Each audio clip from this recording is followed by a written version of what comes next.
On February 19, 2026, President Donald Trump posted a directive on Truth Social ordering federal agencies to begin identifying and releasing all government files related to extraterrestrial life, UAP, and UFOs. Within hours, the same day, the largest civilian repository of declassified government UAP documents in existence was wiped. The Black Vault, built over 30 years by researcher John Greenwald Jr. through thousands of FOIA requests, 3.8 million files, hundreds of gigabytes, gone overnight. The hosting provider confirmed it was a deletion, not corruption, not a server failure, deliberate deletion. Greenwald stated he could not rule out foul play. Server directories had their permissions and file ownership logs altered before the wipe occurred. 8 days later, on February 27, 2026, a retired two-star general with one of the most classified careers in modern Air Force history apparently walked out of his Albuquerque home and vanished. This episode doesn't claim that these events are connected. 3 events, 8 days. The record is what it is. Beyond the Map documents what happened.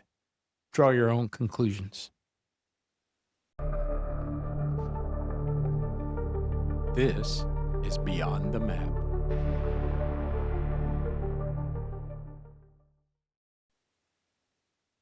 William Neil McCasland spent 34 years in the United States Air Force.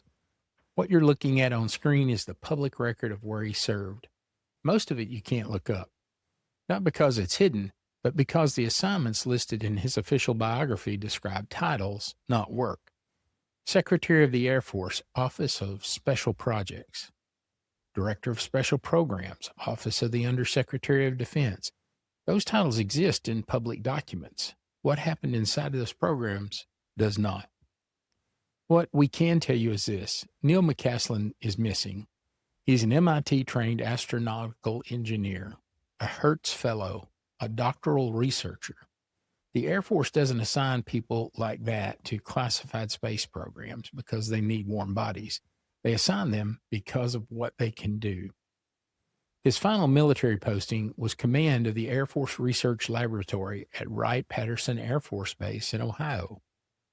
$4.4 billion in combined research portfolio, nearly 11,000 personnel, and a location that, well, if you've spent any time in serious UAP research, you already know by name.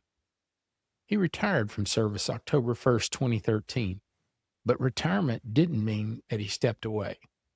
He moved to Albuquerque and took on the role of Director of Technology at Applied Technology Associates, a defense contractor with facilities on Kirtland Air Force Base and a research site at White Sands Missile Range. The company's work spans directed energy weapons, space warfare systems, and advanced research for DARPA and the Missile Defense Agency. It is now a subsidiary of Blue Halo, a defense conglomerate focused on space superiority, directed energy, and cyber operations. In other words, McCasland didn't retire to a quiet corner office. He stayed inside the same classified defense research ecosystem that he'd operated in for his entire career. The same base, the same domain, and the same levels of access. He joined the board of trustees of Riverside Research, a nonprofit chartered to advance scientific research for the benefit of the United States government, and he served on the Kirtland Partnership Committee in Albuquerque. There's one additional connection in the public record worth noting. Wikipedia documents a reported association between McCasland and Michael Duggan, an Australian-American scientist at the Air Force Research Lab Kirtland. He spent years researching UAP phenomena and served as an assistant to J. Allen Hynek, the astronomer who led Project Blue Book. Now, Beyond the Map cannot verify the nature or the depth of that association beyond what the public record states. We note it because it exists. By every measure of his public record, William Neil McCasland never really left. He stayed close to the work, close to the base, and close to the people doing the most sensitive research in American aerospace, which made him exactly the kind of person a serious congressional investigation into UAP programs would want to sit down with, which is exactly what they tried to do. In March of 2025, Congressman Eric Burlison of Missouri hired David Grusch, the former Air Force intelligence officer who delivered sworn testimony to Congress in July of 2023 about a multi-decade UAP crash retrieval program, as a special advisor on his congressional staff. Now, this wasn't ceremonial. Burlison sits on the House Oversight Committee and the task force on the declassification of federal secrets. Grusch's role was specific: help identify people who needed to be questioned, use his knowledge of the programs and the people inside them to build a witness list that could move the investigation forward. Grusch knew names, and one of the names was William Neil McCasland. Well, General McCasland definitely is connected to the UAP topic, and I know that he's someone that we have been wanting to try to talk to. I know Grusch has attempted to communicate with him, and he's been actually. I'm surprised that anything is happening or that has something that has happened to him, given the fact that he has been pretty difficult to communicate on. Every time that anybody's reached out to him, he said that he has nothing to say on the topics. Let's be precise about what Burlison establishes here and what he doesn't. He says Grusch attempted to communicate with him. He says McCasland's pattern was consistent. Anyone who reached out was told he had nothing to say on the topic. Burlison's task force had been wanting to reach him. Whether they ever did is not established in the public record. What is established is that Grusch tried, and that McCasland's answer to anyone who asked was essentially the same as silence. Now, that silence is not evidence of anything. Retired military officers are under no obligation to cooperate with informal congressional outreach like that. Many people in his position would make the same choice. What it does establish on the public record from a sitting member of Congress is that McCasland was identified by a credentialed whistleblower as someone with significant knowledge, that Congress wanted to reach him, and that every approach was met with the same response. That's the documented thread. Now, here's where it gets darker. In the same conversation, Burlison disclosed something that had not been widely reported. He described being warned by someone with experience in special forces community about two names on his contact list. I was told that there were two names on a list of people that I was looking through and I was warned to not reach out to those individuals because they have the capabilities and would have no problem having someone like me killed. Burlison was asked directly, "Do you believe that the threat is real?" His answer was unambiguous. He said yes. Working alongside Grusch and others had shown him fear is genuine and that evidence exists to support it. He did not say McCasland was one of those two names. Beyond the Map is not saying that either, by any stretch. What we are documenting is that a sitting U.S. congressman operating in the same investigative space where McCasland's name had come up was warned by Special Forces personnel that pursuit of certain individuals on the list carried a lethal risk. That warning was issued. McCasland was on the list Congress was working from, and on February 27, 2026, McCasland simply vanished. The public record doesn't tell us those things are connected. What the public record can't do is tell us they aren't. To understand why McCasland's name appeared on the congressional witness list at all, you need to understand what David Grusch told the world in 2023. Now, Grusch isn't a fringe figure. He's a decorated Air Force intelligence officer, a 14-year career in intelligence. He served as the National Reconnaissance Office's representative to the UAP task force.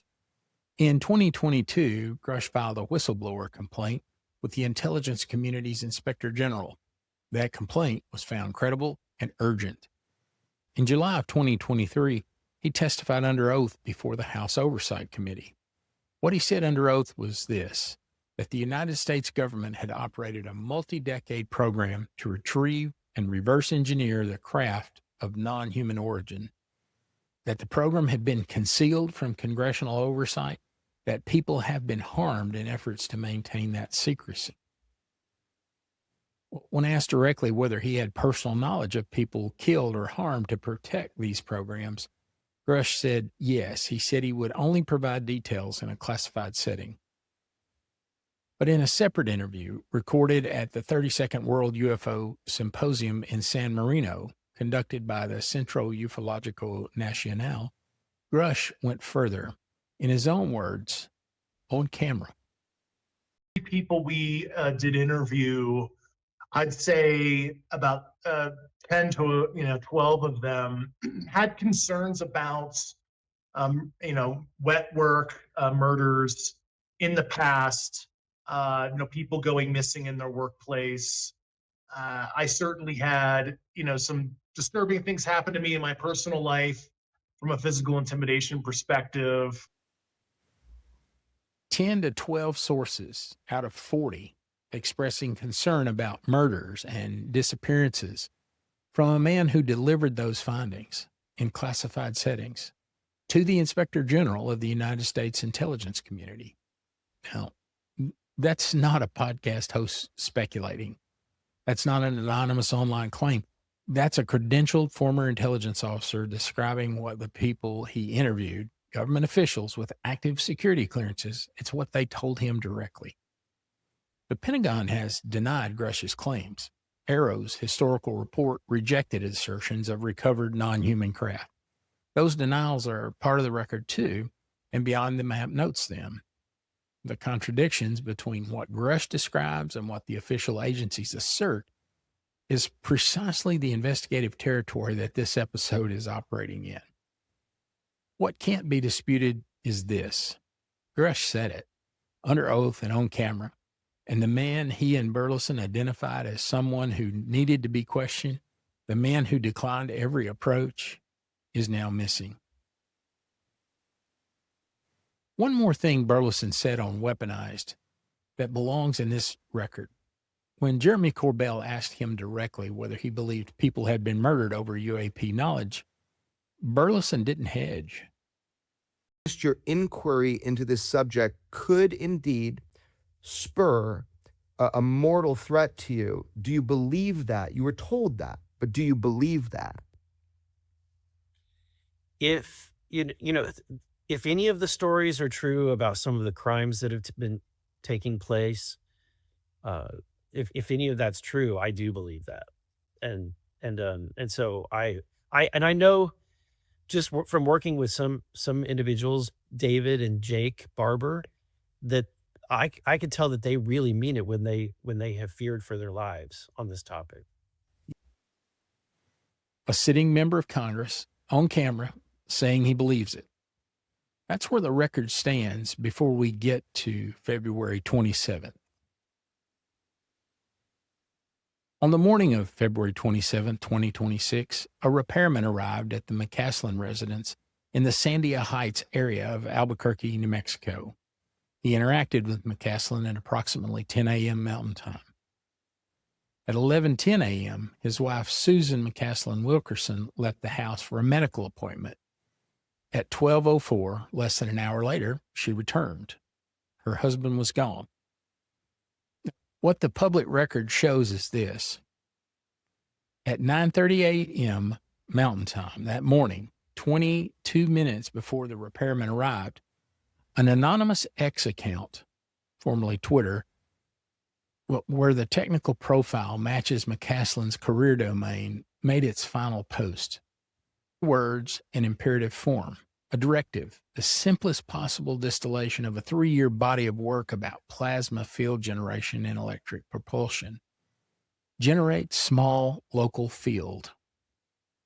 Then the repairman arrived. Then the wife departed. Then McCasland was gone. Whether that X account does belong to McCasland is unconfirmed. What is confirmed is the sequence. A final post at 9:38 a.m. on an account believed to be associated with McCasland by many in the UFO community. A repairman arrives at 10 a.m. is undisputed in the record. And the wife departing for a medical appointment at 11:10 a.m. And then the man is missing, whereabouts unknown, by 12:04.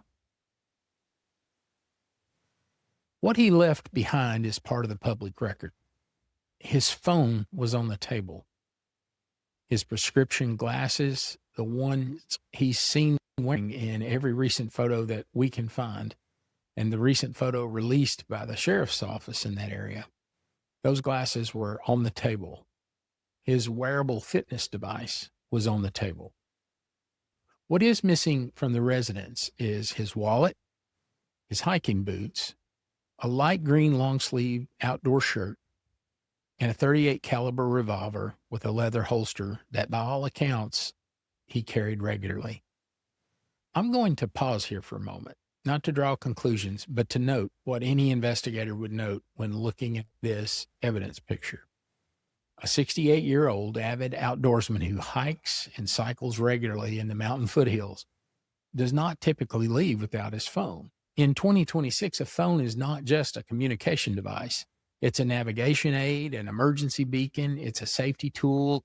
It's a recreational camera. Experienced outdoorsmen know this better than anyone. And his prescription glasses appear in every recent photograph of him. Now, they were not reading glasses just sitting on a nightstand. They were his daily wear. I suspect you don't hike the Sandia foothills without the glasses you need to see. His wearable devices, a fitness tracker or a smartwatch on a man described as physically active and an experienced outdoorsman, those go on before you go outside for your hike, not after. 3 personal safety and communication items were left behind together. Now, the weapon. Carrying a firearm while hiking in New Mexico doesn't seem unusual. The terrain is remote, wildlife encounters happen, and McCasland was by all accounts a man who carried regularly. And beyond the maps not flagging the weapon as suspicious in isolation. But as a former decades-long investigator, I am noting this. Wherever McCasland went that morning, he went without the means to call for help. He went without the means to navigate and without the ability to see clearly at a distance. And he went armed. The repairman who interacted with McCasland at approximately 10 a.m. that morning is, by the public record, the last confirmed person to have seen McCasland. Who that person is, who hired him, what was said, what they observed, whether anything seemed unusual, none of that has appeared in the public statement from the sheriff's office in the area in 16 days since McCasland has disappeared. In any missing persons investigation, the last confirmed contact is a person of significant investigative interest. Beyond the map notes that continued absence from the public record. There is one additional element in the public record that's also notable without characterization. The BCSO, the sheriff's office, stated in an official communication that the investigation is utilizing, in their words, advanced technologies. Now, that phrase does not appear in routine missing person statements, as far as I'm aware. I'm presenting it without further elaboration. The agencies involved in this search are part of the public record. Susan McCasland Wilkerson, Neil McCasland's wife, named them herself in her Facebook statement. The County Sheriff's Office, the FBI Albuquerque Field Office, the New Mexico State Search and Rescue, Albuquerque's Mountain Rescue, the Albuquerque Police Department, and the Air Force Office of Special Investigation. Now, I want to be precise about what that agency is because this matters. The Air Force OSI is not a search and rescue team or organization. It doesn't locate missing hikers, and it does not assist with civilian missing person cases as a matter of routine practice. The Air Force OSI is a federal law enforcement and counterintelligence agency. Its mandate includes protecting Air Force assets and personnel from foreign intelligence operations, espionage, and terrorism. It investigates threats. It identifies hostile actors. It operates in the space where national security and criminal activity intersect. Their presence in a missing persons case involving a retired officer of this nature, a case being led by a county sheriff's office, is not standard procedure. Here at Beyond the Map, we're not saying that their involvement confirms foul play. The BCSO has found no evidence of foul play, and they've stated such. But what we are saying is that the agencies assembled around this case tell their own story. You bring Air Force OSI into a missing persons investigation when the missing person's background raises questions that go beyond what the county sheriff may be equipped to answer. McCasland's background does that, and unambiguously, and the agency list assembled around his disappearance reflects it. Now, before we move on, I want to be clear about who Susan McCasland Wilkerson is. She's Neil McCasland's wife. Her public statements deserve to be understood in full context. She's not a civilian spouse seeking from outside the world that her husband inhabited. Susan McCasland Wilkerson holds a doctorate in astrophysics from the University of Arizona. She was a Westinghouse Science Talent Search honoree, a Regents Scholar at UC San Diego, and in 1980, the same year her future husband was beginning his classified career at Los Angeles Air Force Base, she was a NASA mission specialist astronaut finalist. She holds the rank of lieutenant colonel in the United States Air Force Reserve. Her professional career includes roles at TASC, the Analytic Sciences Corporation, Boeing Flight Safety Services, and Raytheon. Now, these are not peripheral defense industry roles. They are the same institutional ecosystem that her husband spent his career inside.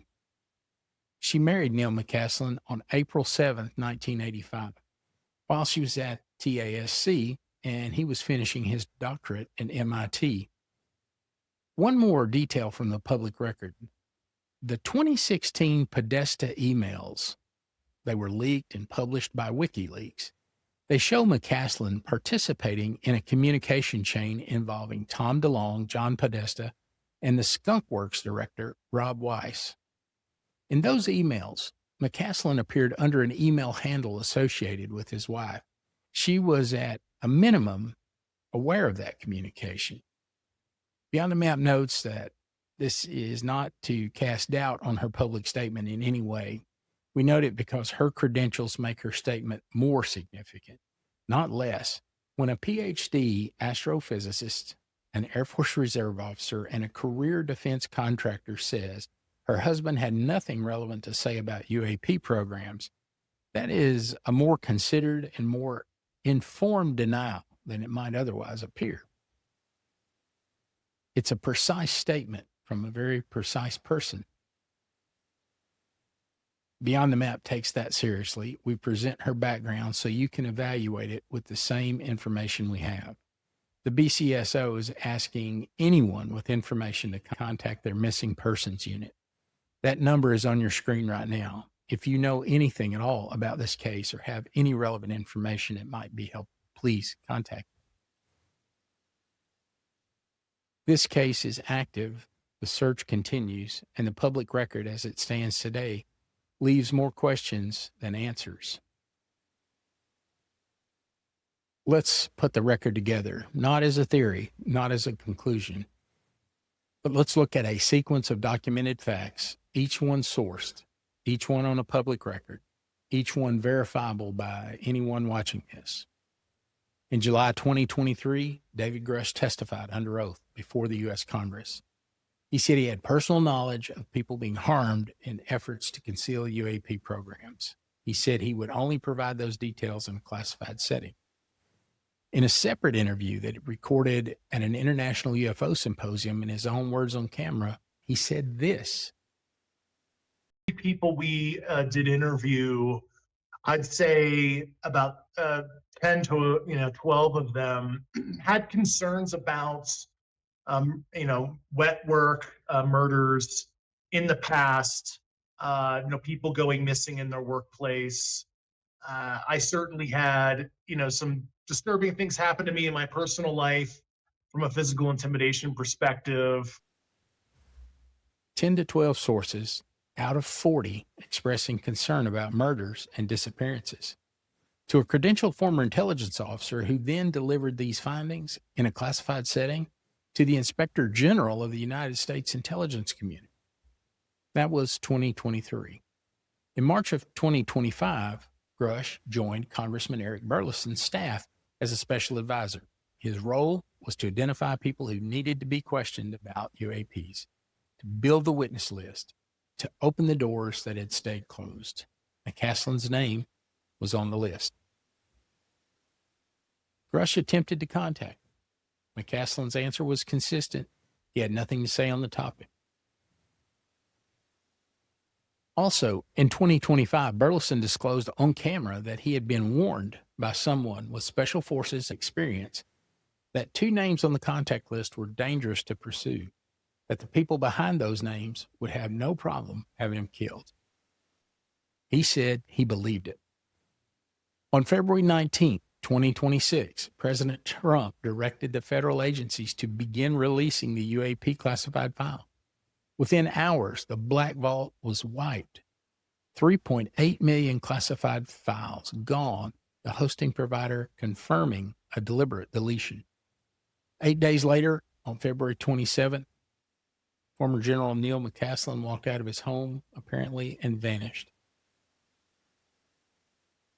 Now, Beyond the Map is going to be honest with you about what this sequence is and what it isn't. The sequence of events is not proof of anything. It's not evidence of a crime, and it's not confirmation that McCasland's disappearance is connected to his career, to the congressional investigation, or to Grusch's testimony, or to anything other than a 68-year-old man with an unspecified medical condition going missing in the mountain foothills.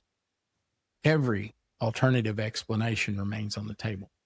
His wife has stated clearly that she does not believe his disappearance is UAP related.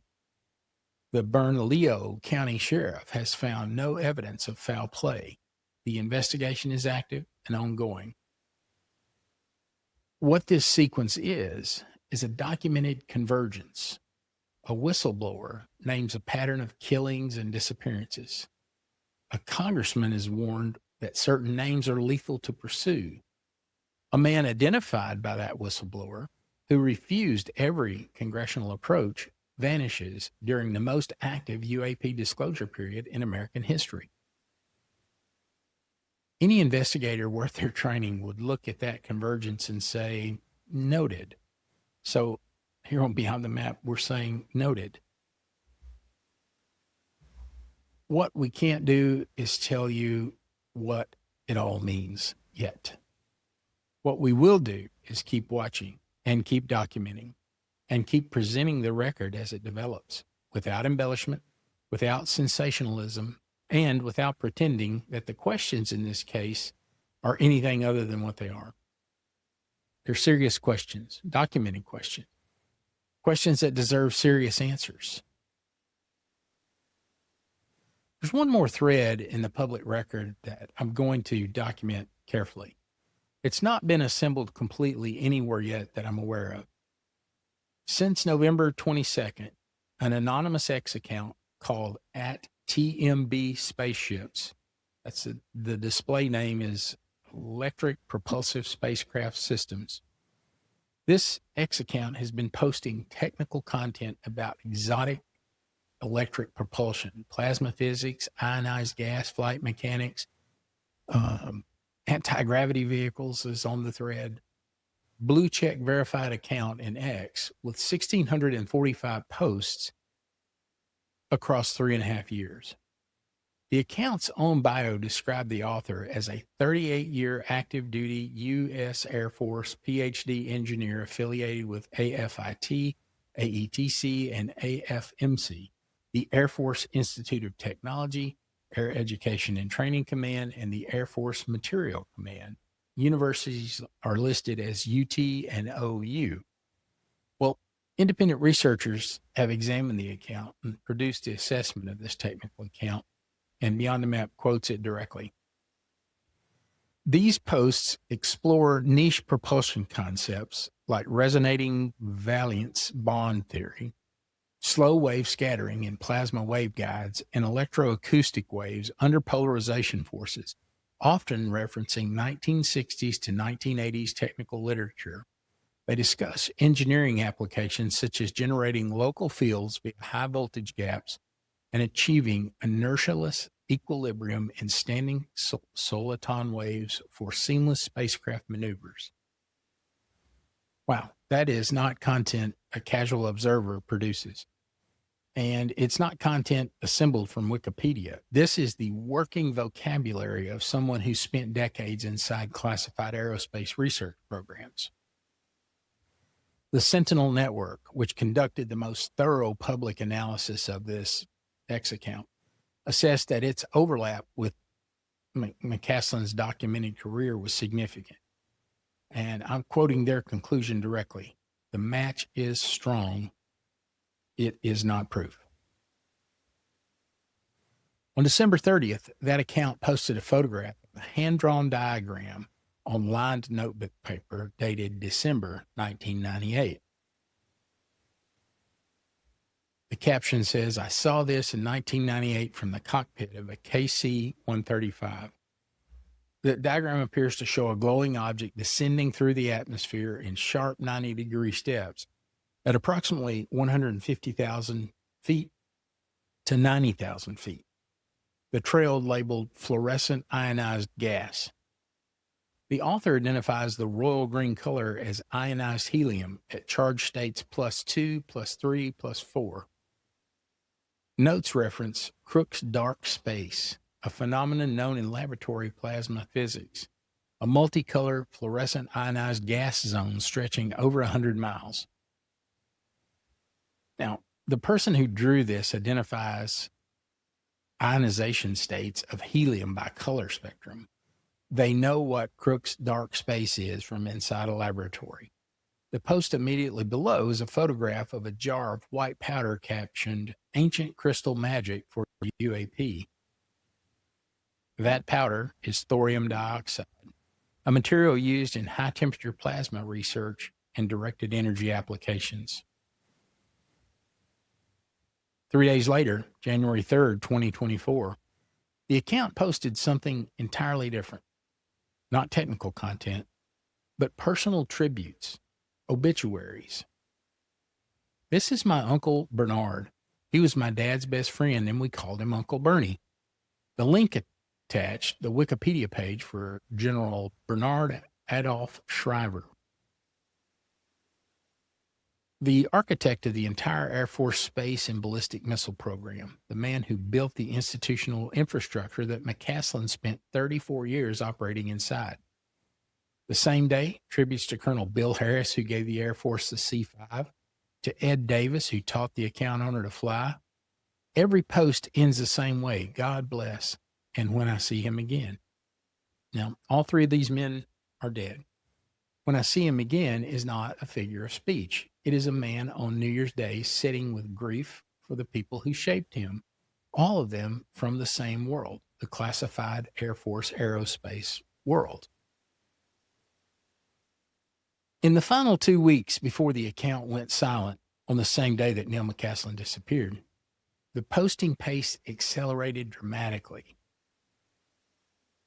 A structured sequence of technical content was released: propulsion physics, advanced materials, electromagnetic coding, field generation mechanisms, manufacturing specifications for what the account described as DOE and DOD anti-gravity vehicle fuselages. The post on February the 12th through the 25th, covering muon catalyzed fusion, magnetosphere waves, plasma pumpability, nuclear dimensional scales. And on the final morning, February 27th at 9:38 a.m. Mountain Time, words in imperative form: "Generate small local field." Then silence. There's been no posting to the account since, at the time of publication and recording of this video. Researchers who examined the account attempted one comparison that could confirm or rule out authorship fairly definitively: handwriting analysis. They pulled McCasland's MIT doctoral thesis from the digital archives. The signature pages had been scrubbed of his signature, standard MIT policy for digitized theses. The physical originals sit in MIT's distinctive collections in Cambridge. The comparison has not yet been made. The account's authorship remains unconfirmed. Now, Beyond the Map cannot tell you that this account belonged to McCasland. We have researched it extensively. The profile overlaps tremendously. The biography resonates. The timing is precisely in line. But overlap, resonance, and timing are really not definitive confirmation. What we can tell you is this: an account whose author described themselves as a 38-year United States Air Force PhD engineer, whose technical content required decades of classified program experience to produce, whose personal posts described Bernard Shriver as Uncle Bernie and grieved the men of the Air Force aerospace world, made its final post at 9:38 a.m. Mountain Time on February 27, 2026. And then 22 minutes later, the repairman arrived at the Quail Run Court residence of Neil McCasland, and the account has not posted since. Draw your own conclusions. At Beyond the Map, we don't know what happened to William Neil McCasland. Nobody does. What we know is what public record shows: a career built inside the most classified spaces of American aerospace. A name that appeared on the congressional witness list compiled by a decorated whistleblower. A man whose answer to every approach was silence or similar to silence. A repairman whose identity remains unaccounted for in the public reporting. 3 personal devices left behind, and a loaded weapon that left the house with him. A congressman warned by special forces personnel that certain names on the list are lethal to pursue. And a whistleblower who told the world that 12 of his 40 sources describe murders and disappearances used to protect program secrecy. The largest civilian UAP document archive in history was wiped overnight, hours after the presidential disclosure directive was given. 3.8 million files were deliberately deleted. And a disappearance on foot, without a phone, without glasses, without any means of navigation or communication, that has produced no confirmed sightings, no confirmed videos, and no direction of travel in over weeks of active multi-agency search. We're presenting the record without conclusion because the record does not support a conclusion. What it supports is questions. A serious question, documented, sourced, and on the public record. A man who stayed silent for years, who had declined every congressional approach, may have looked at that moment and made a different calculation. The disclosure landscape in late February 2026 is unlike anything that it has come before. A president directing release, a congressman with a whistleblower on staff actively visiting classified facilities where UAP materials were allegedly housed. Congressman Burlison said on camera that he was surprised that anything had happened to McCasland, precisely because McCasland had been so consistently uncooperative. A man who says nothing is not a threat. The question this case raises, the one that the documented logic points toward, is what happens when that calculation changes. Now, we don't know if it changed. We know he is missing. Bernalillo County Sheriff's Office is still looking. The FBI is still involved. The case is active. If you have any information, any sightings, any footage, any detail, however small, please contact the Bernalillo County Sheriff's Office Missing Person Unit. We'll follow this story as it develops. We will update the record when the record changes.